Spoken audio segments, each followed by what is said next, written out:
Hello and welcome back to CinemaBurger. I'm Scott Berger and I bring you movie reviews from a different perspective. I'm happy to announce my first review for a new movie in almost 2 months. I've been doing older movies the last 2 months, especially due to the lack of new movies because of movie theaters closed and COVID. But some movies have been releasing in theaters in other states but also on demand, so I'm happy to announce my review for Bill and Ted Face the Music. So Bill and Ted Face the Music picks up 30 years after the end of Bill and Ted's Bogus Journey. Now, if you're wondering, wait, didn't they save the world with their music at the end of Bogus Journey? Well, the movie addresses that immediately by saying that that concert at the end of Bogus Journey was their claim to fame, but after that things declined and they weren't famous anymore, and this didn't fulfill the prophecy. This was like their high note as a band, but things went downhill after that. So now they are singing at weddings and bar mitzvahs and things like that. They are still trying to write that song that will unite the world. Now, Keanu Reeves and Alex Winters are 30 years older, but since both actors don't age very much, it doesn't feel like they're old and wrinkled like Dumb and Dumber 2 did with Jim Carrey and Jeff Daniels. They still look pretty young, but are old enough to have adult kids. Now, Bridget Lundy Payne and Samara Weaving are playing the daughters of Bill and Ted, and they're both doing spot-on impressions. They dress like them and talk like them and even play music as well. Now, Samara Weaving is especially great, and she's definitely been a big star the last few years, becoming increasingly more popular and in bigger roles. Now, Keanu Reeves and Alex Winters are both playing their same characters again, and it's nice to see Keanu Reeves playing a goofy character after been playing such serious characters over the last decade or so, especially with the John Wick movies. So seeing him play like a fun-loving, goofy character and being silly is nice to see again. Now, more is not going right for Bill and Ted as their wives are in therapy, who are the princesses from the 14th century, and they are worried that Bill and Ted spend too much time together, even to the point where they can't say I. They always refer to themselves as we, even when talking to their wives alone. Now, the wives and the princesses in each movie have never really served a big purpose except to just have Bill and Ted have love interests. Now, unfortunately, they still play very little as well. They have somewhat of a side plot that's never fully explored, and it's honestly kind of a waste of time. Now, since Bill and Ted are losers, Ted thinks about selling his guitar so he could get a real job or pay for his daughter's education or something. And this is when we see a new time machine, and it's Rufus's daughter, played by Kristen Schaal, and she brings them to the future. Now, it turns out all of time is at risk of being destroyed, and people from history are being transported to different time periods, and everything is being screwed up. Now, we see the chords of time again, as we did in the previous movies, and they have a definite modern update, and they look very cool, as it's like telephone lines still, like it was in the first movie. Now, when we get to the future, it is 2720, which is 30 years later than the future from the last movies. We see the original phone booth that Rufus used, and we see a hologram of George Carlin as Rufus introducing himself to Bill and Ted from 1989. This was a nice little tribute to George Carlin, since obviously he's passed away since the last movie came out. Now, originally the writers wanted to have a CG rendition of Rufus, but I'm glad that didn't make it into the movie. We also have the writers Ed Solomon and Chris Matheson as the original writers back to write this movie. Now, when Bill and Ted get to the future, they're introduced to the current leader, who is played by Holland Taylor, who is Kristen Schaal's mother and Rufus's wife. Now, as she is explaining that time is being destroyed and there's things going wrong, it brought up a good question. Since this future does have access to time travel and we assume uses it quite frequently, wouldn't the constant going back in time and changing things or fixing things be the actual cause of these time distortions or things like that, or the destruction of the universe? Now, they never acknowledged that, but it brought up a good idea. Now, also, they were told they have 77 minutes in present day Sam Demas to write the song that will save the future. Otherwise, all of creation will be destroyed. Now, the only clue they have is something it's played at MP46. Now, they don't know if this is a venue or a place or something, but that's all they have to go on. So, Bill and Ted must figure out how to write this song or the universe will be destroyed.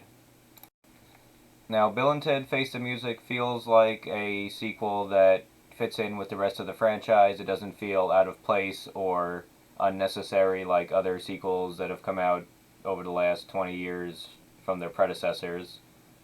Now, they have been trying to make a third Bill and Ted movie for at least 20 years, going through various script changes and people dropping in and out of the project, but it got real motion in being made at least 8 years ago.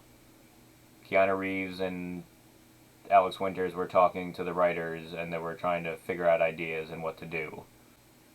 So Bill and Ted use a time travel machine to go to the future where they have supposedly already written the song and they try to steal it from their future selves. Now, this is a funny idea that only Bill and Ted would have, and all this time travel brings up an interesting idea.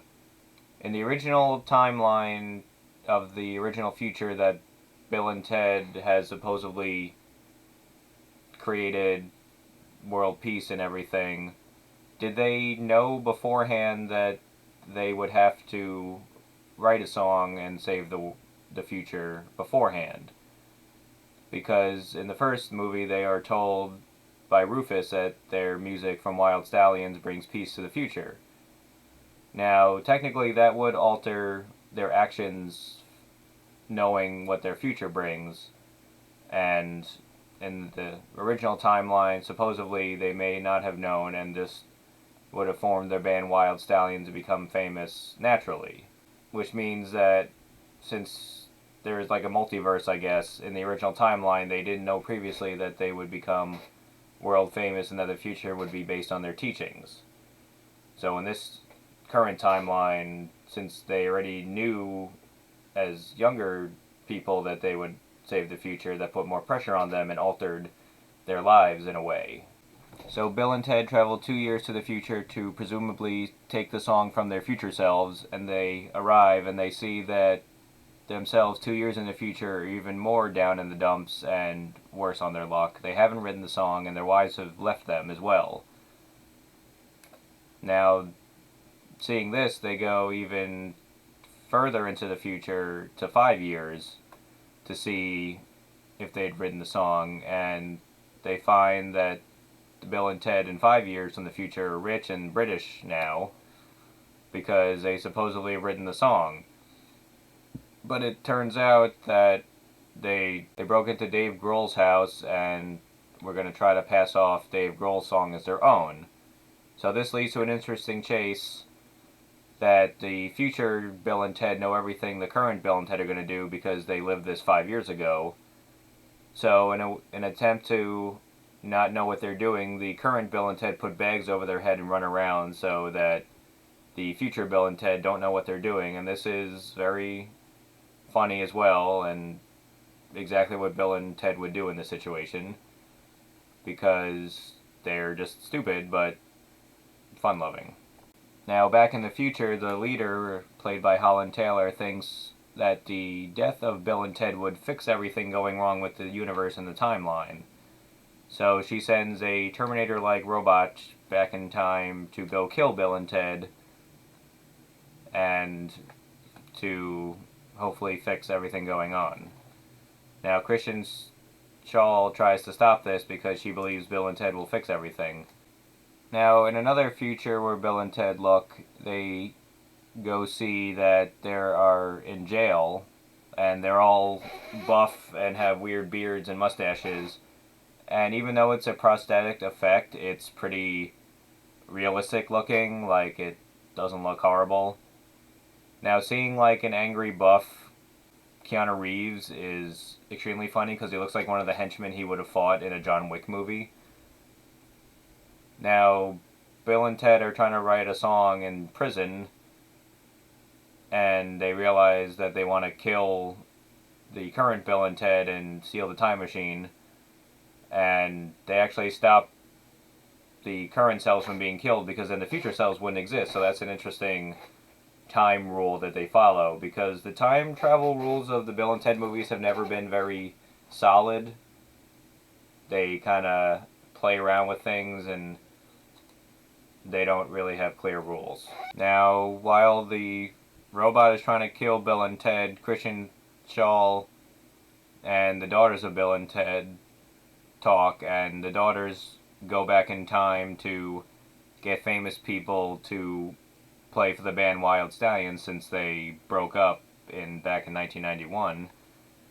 So they get people like Jimi Hendrix, Louis Armstrong, and Kid Cudi to be part of the band. And it's interesting that when they try to explain time travel to Kid Cudi, he actually understands quantum physics and time travel, and it's very helpful. Now, the Terminator robot is played by Anthony Corrigan. You might have seen him on Gotham and Barry, and he accidentally kills Ted's dad, so they, along with Christian Shaw and the daughters as well, so now they're all stuck in hell. Now the robot feels bad and kills himself as well, and ends up in hell, which is weird because a robot can go to hell, apparently. They don't really explain it, but it's still hilarious because of Anthony Corrigan's acting. So when the robot catches up with the Bill and Ted, he apologizes for killing Bill and Ted's daughters and father, and they have to go to hell to get him back. So Bill and Ted need to die to go to hell, and then they meet up with a familiar character. So once they get to hell, it looks pretty updated as well from the last movie, and they have to find Death, played once again by the amazing William Sadler, doing his voice that he did. Now, when we find Death, apparently he's been demoted as the Grim Reaper because he brought people back to life when he was in Wild Stallions. Now, the Wild Stallions broke up because the Grim Reaper wanted a solo career, kind of, and they wouldn't let him play his songs, and that's what broke up the band. So the daughters actually talk to Death and convince him to join again. So once everybody gets back together, Death takes his van and everyone goes back up to the world of the living. And as the universe is starting to crumble, they start playing music on a highway, and the highway marker happens to be MP46. So they start playing music, and they have an idea to go to the central time point so that people from all across time can play music together. And the daughters actually have this idea, and since the daughters' nicknames are Little Bill and Little Ted, it turns out the prophecy was about Bill and Ted's daughters, the ones saving the future. And I called this about 30 minutes into the movie. Now, I wasn't upset about that because it still was enjoyable. So as everyone is playing music together across time, it fixes the universe and the timeline, and everything is restored. And we see a zoom out of Earth, and we hear the daughters narrate that was what saved the universe, and then the movie ends. So in terms of sequel, Bill and Ted Face the Music was done very well. It was from it was from the original writers and actors, including Keanu Reeves, Alex Winters, William Sadler, the actor who played the father. They all returned to reprise their roles. Alex Winters and Keanu Reeves still look very young, even though, of course, they're 30 years older. The characters take this movie seriously. The plot takes itself seriously. The only downside I find is that, once again, the wives slash princesses have no point of being in the movie. Yeah, Bill and Ted also learn to separate themselves from each other, and they say "I love you" to each of their wives instead of "we love you." So they learn that. Now that was an interesting story arc, kind of, because Bill and Ted were always together in the previous two movies, and they did say "we" a lot, so bringing up the fact that that could be a serious character flaw was interesting, but it didn't really go anywhere other than a few jokes. Now, the wives have a subplot as well about the future wives trying to bring them along to figure out that they weren't happy in this timeline, but they checked every other timeline, and it turns out they were happy right here in the present. But once again, that really didn't change the outcome of the movie.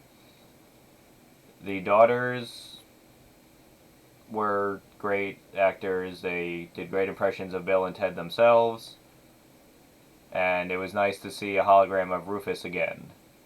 Now, I give this movie a 3.5 out of 5 burgers, only because Bill and Ted while it was a popular franchise, it was never anything that made billions of dollars or is known by everybody. It was popular with its fan base, and there is a fan base for the sequel.